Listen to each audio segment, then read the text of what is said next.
Jak nie zasnąć za kierownicą w nocy i bezpiecznie dojechać do rana? Takie właśnie pytanie ostatnio postawił mi Petronas Urania, sponsor tego odcinka. A w związku z tym, że ja 6 lat jeździłam na gabarytach, gdzie w zasadzie zawsze to były nocki, no i poza tym bardzo dużo jeżdżę nocami, to czuję się dosyć silna w tym temacie i z chęcią podzielę się z Wami moim doświadczeniem, które zdobyłam już przez 11 lat pracy na pełen etat za kierownicą, na ciężarówkach.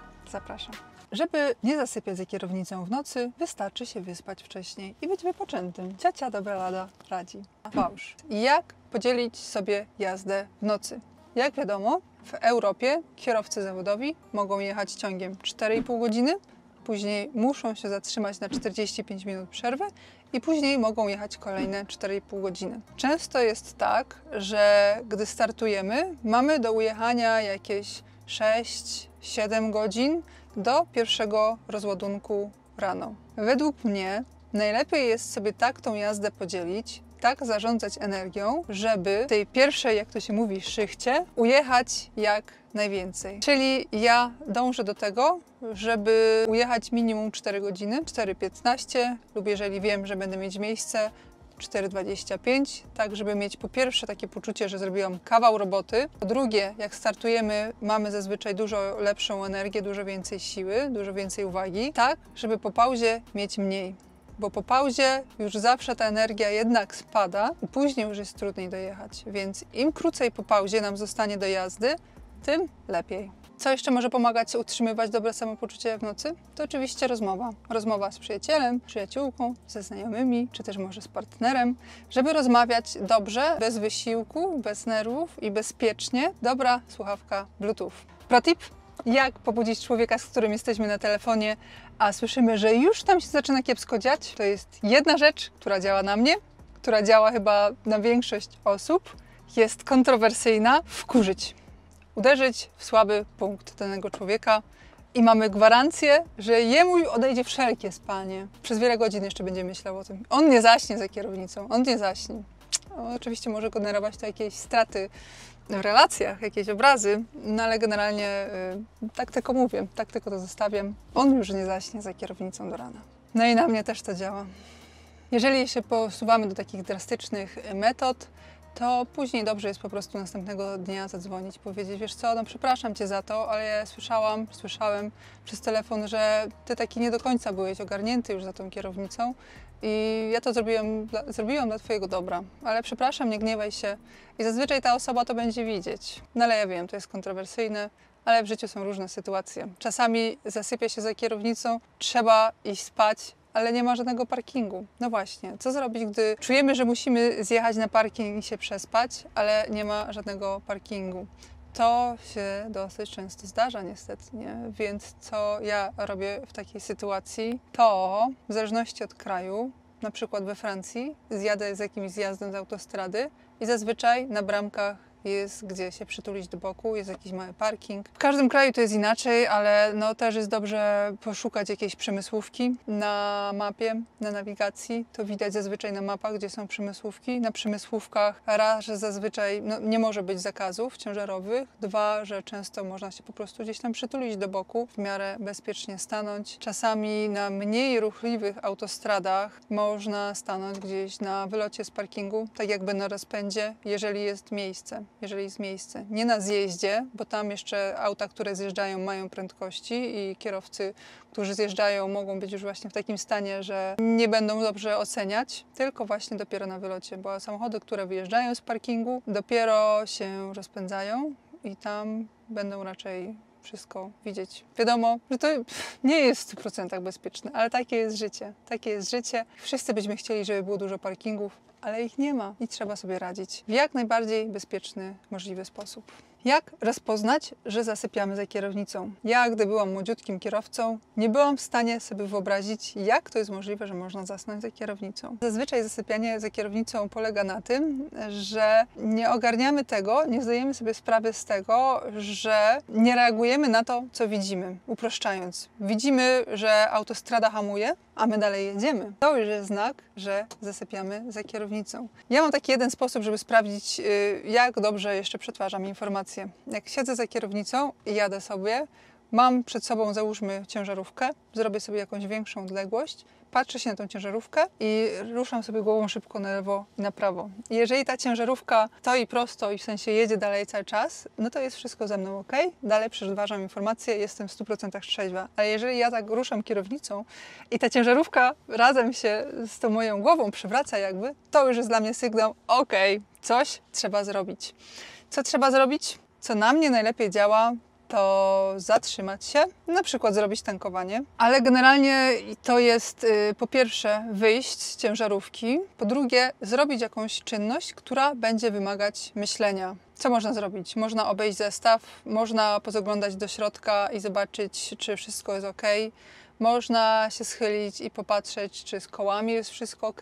Generalnie chodzi o to, żeby pobudzić mózg do działania, przewietrzyć się i poruszać się.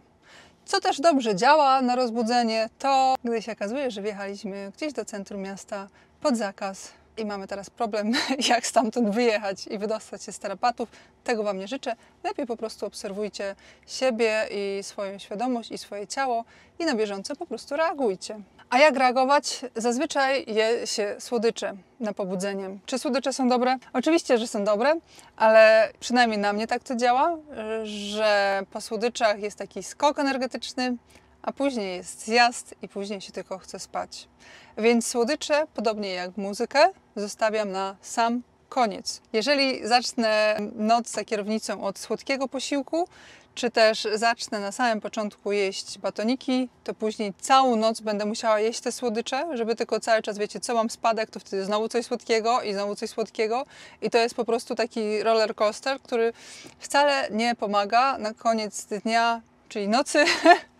Człowiekowi jest tylko niedobrze po tych wszystkich słodyczach i źle się czuje i tyje. Więc słodycze według mnie im później, tym lepiej, a najlepiej wcale. Co zatem podjadać? Najlepiej coś zdrowego. Ja na przykład wcinam migdały, ale pamiętajcie o tym, że migdały są mega kaloryczne. One są odżywcze, owszem, ale one są mega kaloryczne. Chodzi o to generalnie, żeby mieć świadomość, bo pamiętajcie o tym, że większość z nas już całe życie zostanie za kierownicą, więc trzeba mieć dobre nawyki. Ja na przykład też zawsze mam w pogotowiu jakieś schłodzone energetyki. Nie piję ich codziennie, piję rzadko, ale w lodówce zawsze mam. Bo według mnie nic nie działa tak nad ranem, jak już się chce spać, jak taki zimny, dobry energetyk. To już w sytuacjach takich podbramkowych, więc absolutnie nie piję energetyków codziennie, ale od czasu do czasu, owszem, wszystko jest dla ludzi według mnie. Co teraz natomiast mam, to guaranę w proszku. Guarana jest bardziej intensywna, guarana bardziej działa jak energetyk, daje kopa, ale krócej działa. A generalnie często się ratuje guaraną. Co robię na pauzie? 45 minut? Różnie. Czasami robię coś do jedzenia i kompletnie się nie kładę spać. Czasami ustawiam sobie budzik na 40 minut i idę spać. Czasami nastawiam sobie budzik tylko na 15 minut. Generalnie uważa się, że drzemka jest optymalna, gdy trwa maksymalnie 15 minut. To według mnie zależy od organizmu i od danej nocy. Znowu bardzo mocno zachęcam, obserwujcie swoje organizmy, zapisujcie sobie. Ja do tego podchodziłam na początku, jak mi pamiętam, ta dietetyczka napisała, żeby sobie zapisywać, sobie myślę, będę zapisywać jeszcze, przecież wszystko wiem, nie? No ale jak sobie stwierdziłam, no dobra, no jest kobieta wykształcona, zna się na swojej pracy, spróbuję. No i słuchajcie, jak zobaczyłam rzeczywiście te zapiski, to ja już wszystko wiedziałam. No, zapisywanie jest naprawdę mega dobre. I poznanie swojego organizmu to jest tak w perspektywie lat kluczowa rzecz do utrzymania się w dobrej kondycji. Obiecałam Wam, że opowiem historię, jak pierwszy raz zasnęłam za kierownicą. Było to w czasach, gdy pracowałam jeszcze w Esersie, czyli to było w pierwszym, drugim gdzieś roku mojej jazdy i jeździłam wtedy w transporcie międzylotniskowym. No i to była naprawdę ciężka praca. To była ciężka praca, może nie tak strasznie dużo kilometrów, strasznie dużo nocek, strasznie dużo przepychanek na lotniskach, generalnie mega męcząca praca, ale generalnie pamiętam, że dojeżdżałam właśnie do lotniska w Amsterdamie. Pamiętam, że była gdzieś standardowo w 4-5 nad ranem. Były zwężki i ja już byłam bardzo zmęczona. No i jak to się zawsze mówiło, że samolot nie poczeka, że trzeba dowieźć za wszelką cenę i tak dalej, i tak dalej. Ciśnienie, człowiek jeszcze młody, głupi. No i pamiętam, że sobie całe szczęście droga była pusta. Sobie jadę, a nagle patrzę, jestem przy lewej bandzie już. Tak strasznie się wtedy wystraszyłam i byłam w tak ogromnym szoku, bo to był pierwszy raz, gdy ja zasnęłam. Ja naprawdę sobie nie zdawałam sprawy z tego, że właśnie tak wygląda zasypianie za kierownicą, że się jedzie, jest wszystko ok, a nagle się widzi, że jest się już na bandzie. Oczywiście niczego nie było żadnych szkód, nie było całe szczęście żadnych ludzi na drodze, ale to po prostu tak ogromnie mnie przestraszyło, że to jest naprawdę tak łatwo zasnąć za kierownicą i wystarczyło, żeby jechała jakaś osobówka na mojej wysokości, ja bym po prostu pozabijała tych ludzi, że od razu się zatrzymałam i poszłam spać. I tu jest właśnie jeszcze kolejna rzecz, że czasami jest tak, że można zadbać o wszystko, można być wypoczętym, można zrobić te wszystkie rzeczy, o których ja Wam powiedziałam, a i tak, nie wiem, czasami mi się wydaje, że to są już jakieś kwestie typu pełnia księżyca i pogodowe, ciśnieniowe i wszystkie takie rzeczy, na które już kompletnie nie mamy wpływu, że co byśmy nie zrobili i tak człowiekowi się chce spać. I stanie na pauzę 45 minut i pójdzie spać na te 40 minut, czy na godzinę, czy nawet na 1,5 godziny. Wstanie, pojedzie, ujedzie pół godziny, ujedzie godzinę i jest w tym punkcie wyjścia. I znowu czuje, że jest już tak strasznie zmęczony i tak strasznie chce się spać, że nie da rady, nie? Że nie da rady, bo to jest kwestia albo się zabić, albo kogoś zabić, albo zjeżdżać i iść spać. To jest takie raczej słowo być może już do dyspozytorów, do właścicieli firm, żeby, gdy ja słyszę od kierowców, że czasami jest tak, że nocka jest mega ciężka i dyspozytor ciśnie, bo jest ważny ładunek. Nie powiem tutaj niczego nowego, ale tak naprawdę jest i nie wiem w ogóle, czyja jest to wina. Ja pamiętam, że obserwowałam to, jak jeździliśmy na gabarytach w konwojach, że czasami bywało tak, że dni nie były wcale ciężkie i wszyscy byli w miarę wypoczęci. Cały konwój był tak zmordowany, że non-stop każdy po kolei mówił: Jezu, ja potrzebuję spać, ja nie dam rady, nie? I wszyscy byli tak zaspani. A innego razu była naprawdę ciężka praca leguralnie, gdzie było mało snu i wszyscy bez problemu dojeżdżali i nikt nie był zmęczony i rano parkowaliśmy auta i wszyscy wychodzili, jeszcze przez 2 godziny gadali przy autach. Więc chodzi mi o to tylko, żeby uświadomić tym ludziom, którzy nie jeżdżą, a obsługują transport, zarządzają,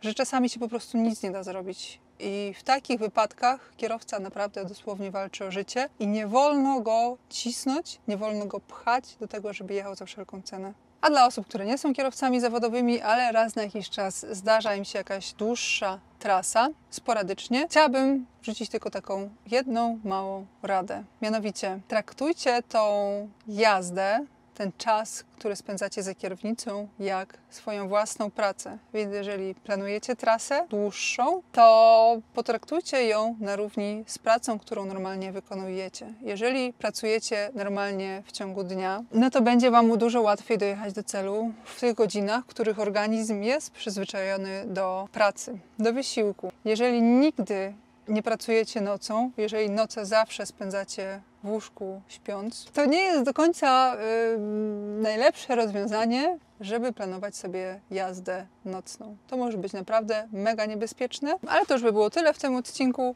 Mam nadzieję, że w jakiś sposób Wam pomogłam. Chciałabym Wam tylko powiedzieć, że czasami jest ciężko. Czasami naprawdę jest ciężko. Nie ma skutecznego sposobu. Wraz z wiekiem nasz organizm się zmienia. Dlatego zachęcam Was bardzo do tego, żeby poznawać swój organizm, żeby próbować różnych rzeczy i zapisywać sobie reakcje, nasze reakcje. I z czasem obserwować, co nam służy, co nam nie służy. Zachęcam Was do tego, żeby przychodzić do picia w dużym stopniu wody, generalnie rzeczy niesłodzonych. No i żeby dbać o siebie. Dbać o siebie, pamiętajcie o tym, że kondycja naszego umysłu, nasze samopoczucie w perspektywie lat za kierownicą są tak samo ważne, jak nasza kondycja fizyczna. Dbajcie o siebie, zawsze bezpiecznie dojeżdżajcie do celu. No i co? Do zobaczenia w kolejnym odcinku.